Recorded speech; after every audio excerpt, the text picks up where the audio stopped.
예수님께서 병자들을 고치시는 이적을 행하신 후 갈릴리 바다 건너편으로 가셨습니다. 그때 많은 제자들이 또 많은 무리들이 예수님을 따랐습니다. 이들은 제사장도 바리새인들도 아닌 평범한 삶을 살아가는 민중들이었습니다. 성인 남성만 5천이라 했으니 좋기 2만은 되었을 것입니다. 당시에는 성인 남성만을 수로 산정했기 때문에 어린이나 여인들의 수가 훨씬 많았을 것입니다. 이들은 배고픈 사람들이었습니다. 정치적으로는 로마와 권력자들에게 착취를 당했고, 종교적으로는 소외된 희망이 없는 사람들이었습니다. 이들은 예수님을 보고 열광을 했습니다. 예수님께서 행하시는 기적이면 로마에 항거하여 싸울 때에도 예수님께서 기적을 베푸실 것이고, 또 병자를 고치시고 귀신을 내어 쫓는 능력을 보면서 이분은 우리의 인생의 문제를 해결해 주실 분이라고, 먹을 것도 해결해 주실 메시아라고 하는 희망이 있었기 때문입니다.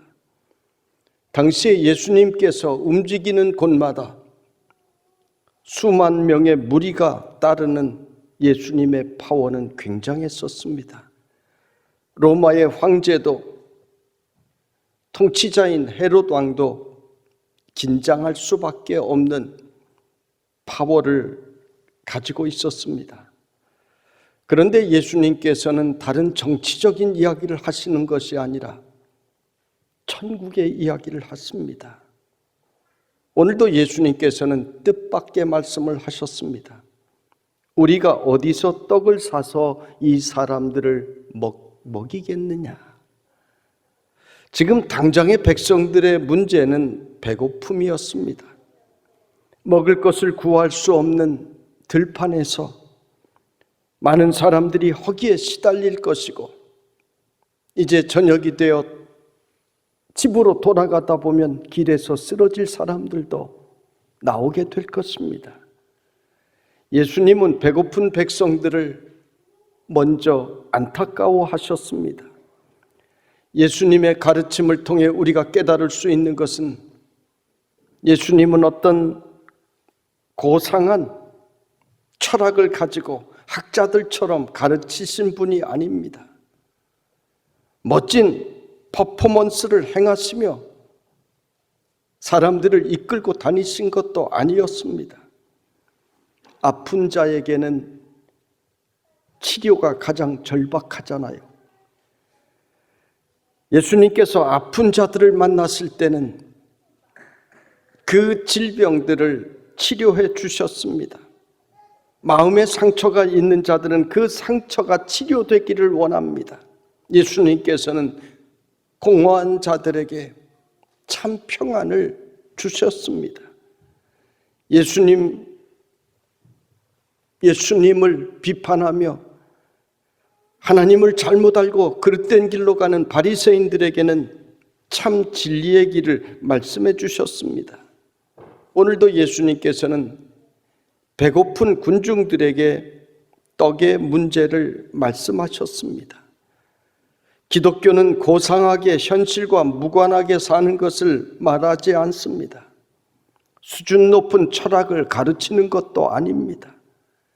예수님은 우리의 현실에 찾아와 주시고 우리가 현실적으로 겪는 문제에 관심을 가지시고 계십니다.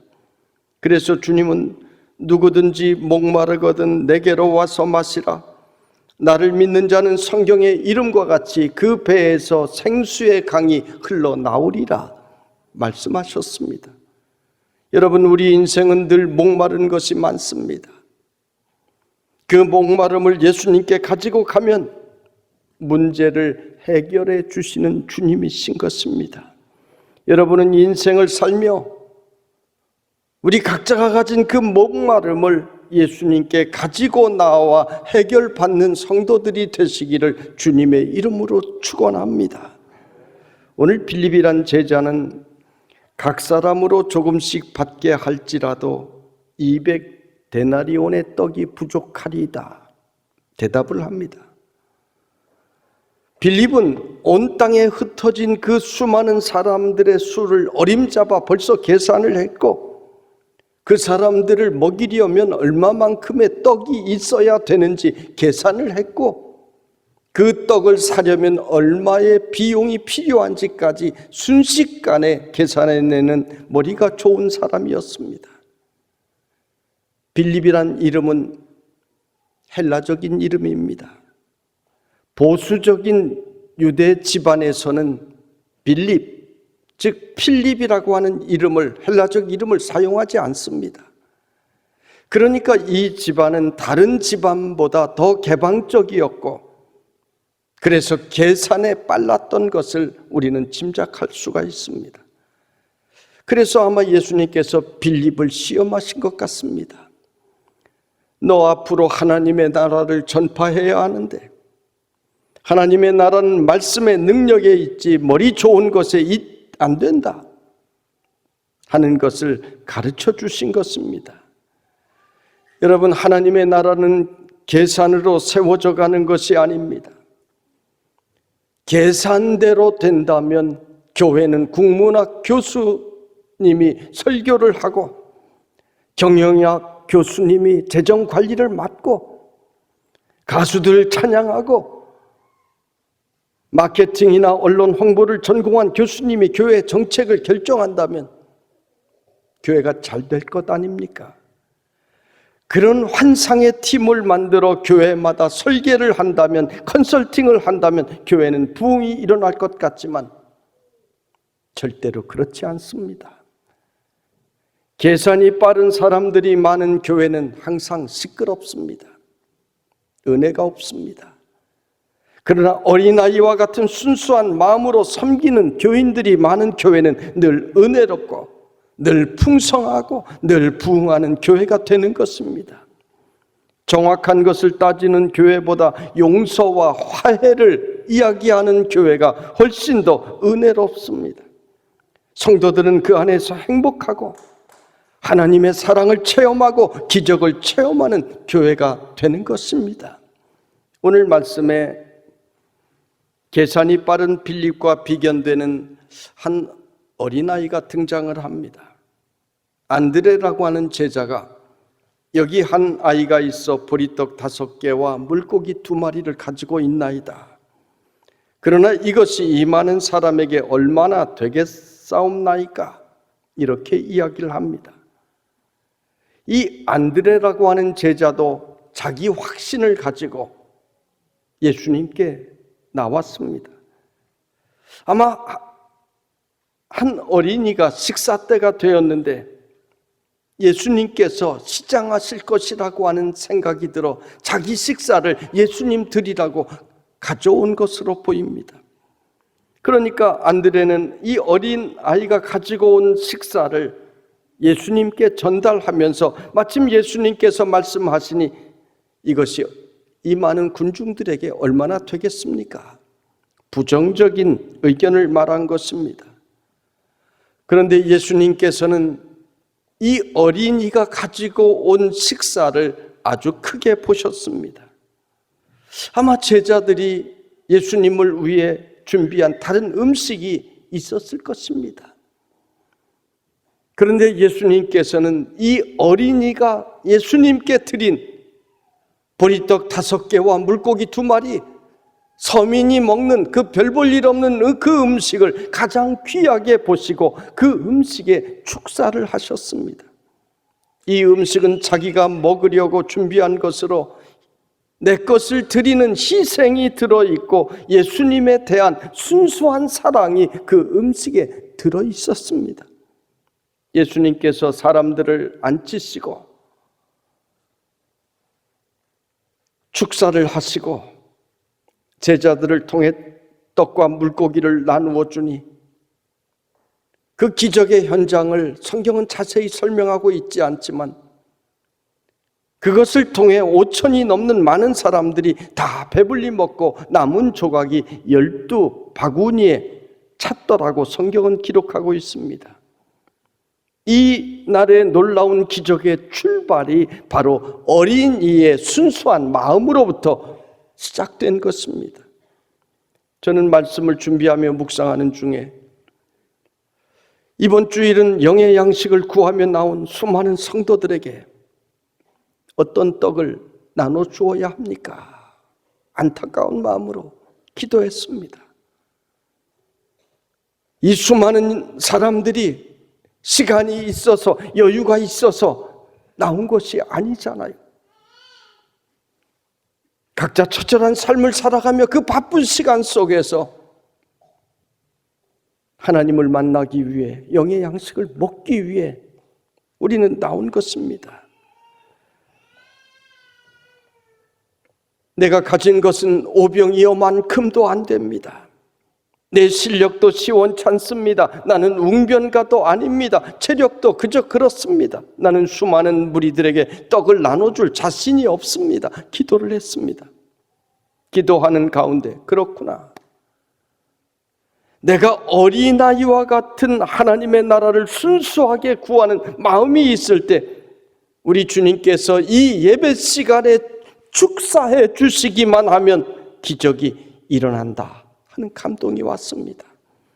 우리 주님께서 우리 교회를 축복해 주시기만 하면 우리 교회를 통하여 오늘도 오병이어의 놀라운 기적이 일어날 것이다 하는 감동이 왔습니다.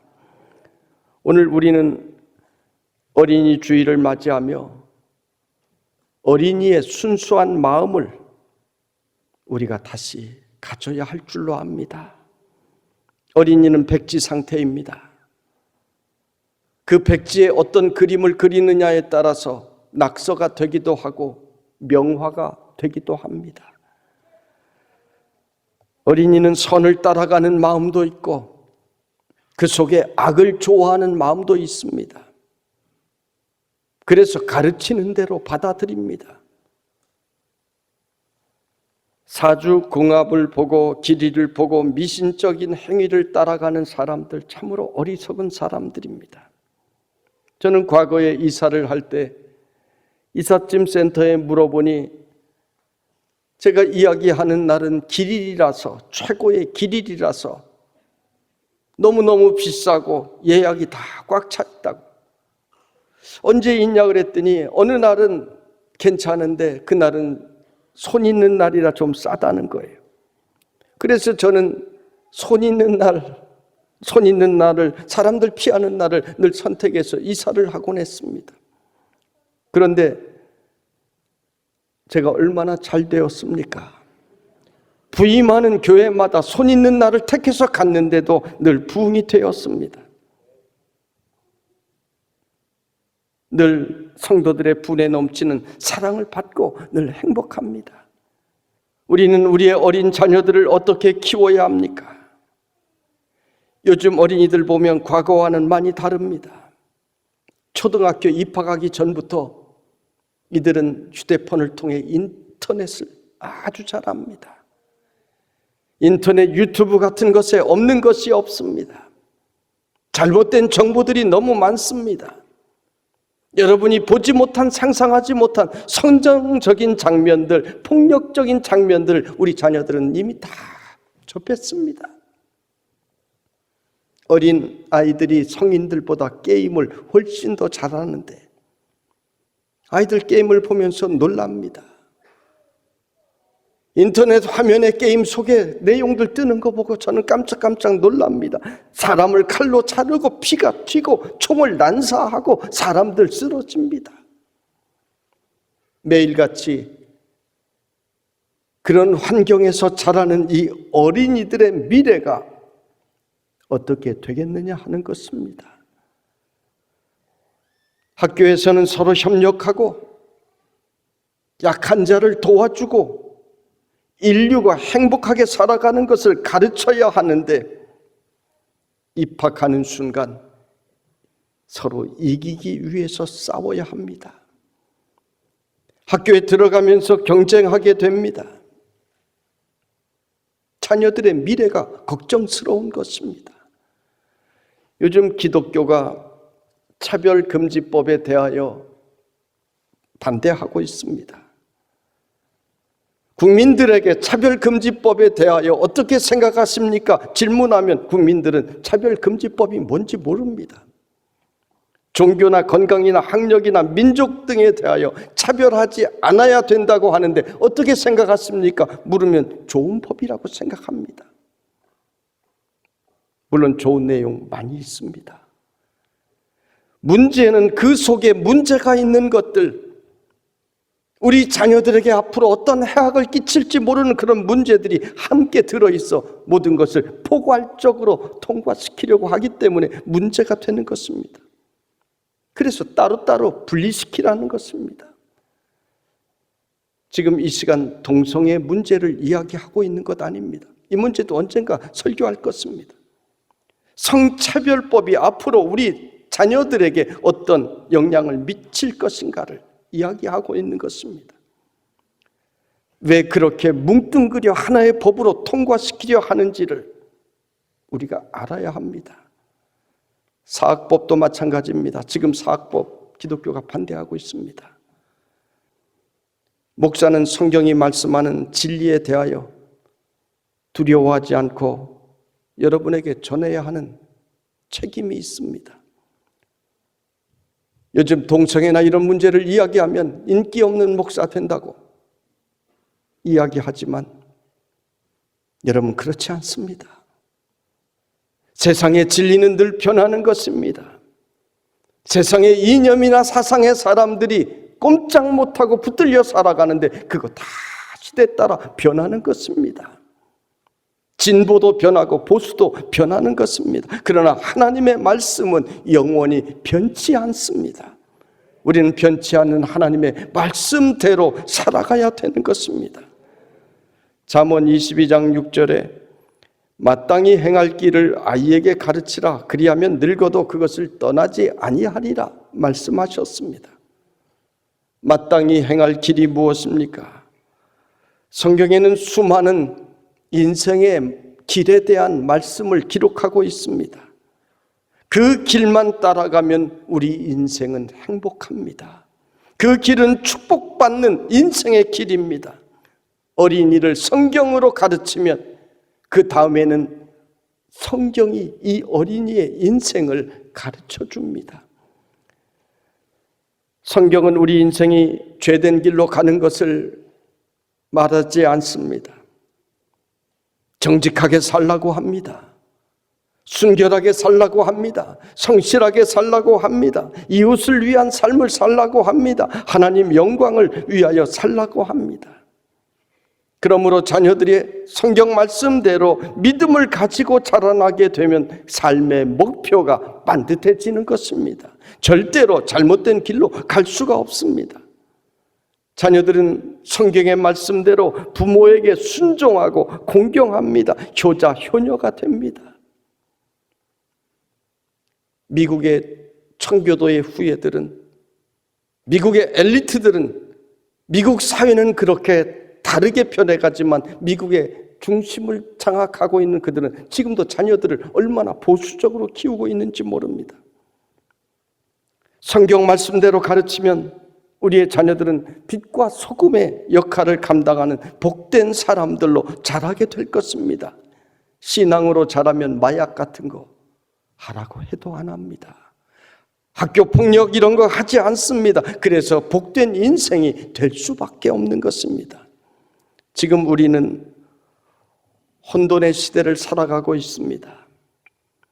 지금 자라나는 어린이들이 미래에 어떤 세상을 만날지 우리는 너무나 두렵습니다. 그래서 우리는 우리 자녀들에게 좋은 세상을 물려주어야 하겠습니다. 우리가 먼저 성경 말씀대로 살기를 힘쓰고 우리가 우리의 다음 세대를 위하여 기도하셔야 합니다. 하나님의 은혜가 우리 자녀들에게 있어야 하기 때문입니다. 오늘은 유아 세례 예식을 거행하는 날입니다. 유아 세례는 부모님의 믿음으로 자녀에게 세례를 베푸는 예식입니다. 어린아기들은 믿음이 없습니다. 그래서 부모가 내가 대신 이 아이들의 미래를 성경대로 키우고 기도하며 믿음으로 키우겠습니다 하는 약속의 예식이요, 성경이 약속하는 믿음의 가정에 주시는 축복의 예식입니다. 우리 도림교회 성도들의 가정은 대대로 자녀들이 믿음 안에서 말씀대로 자라가는 가정들이 되시기를 주님의 이름으로 축복합니다. 그래서 하나님의 은총과 복을 누리며 이 세상에서도 다윗처럼 에스더처럼 별같이 빛나는 인생들이 되시기를 주님의 이름으로 축원합니다.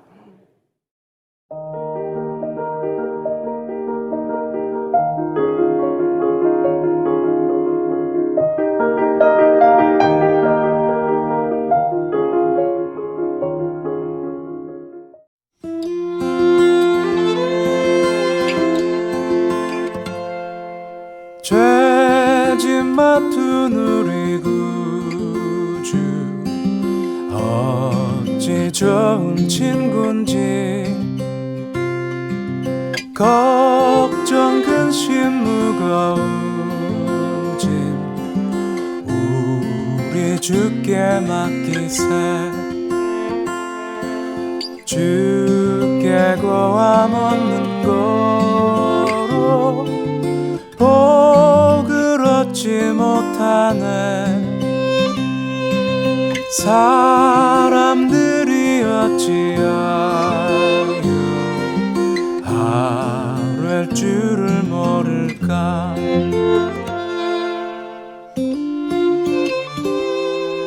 시험 걱정 모든 괴로움 없는 사람 누군가 부질없이 낙심 말고 기도드려 하루새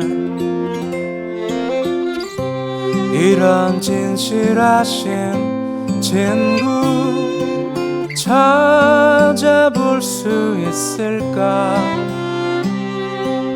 우리 약함 아시오니 어찌 아니하랄까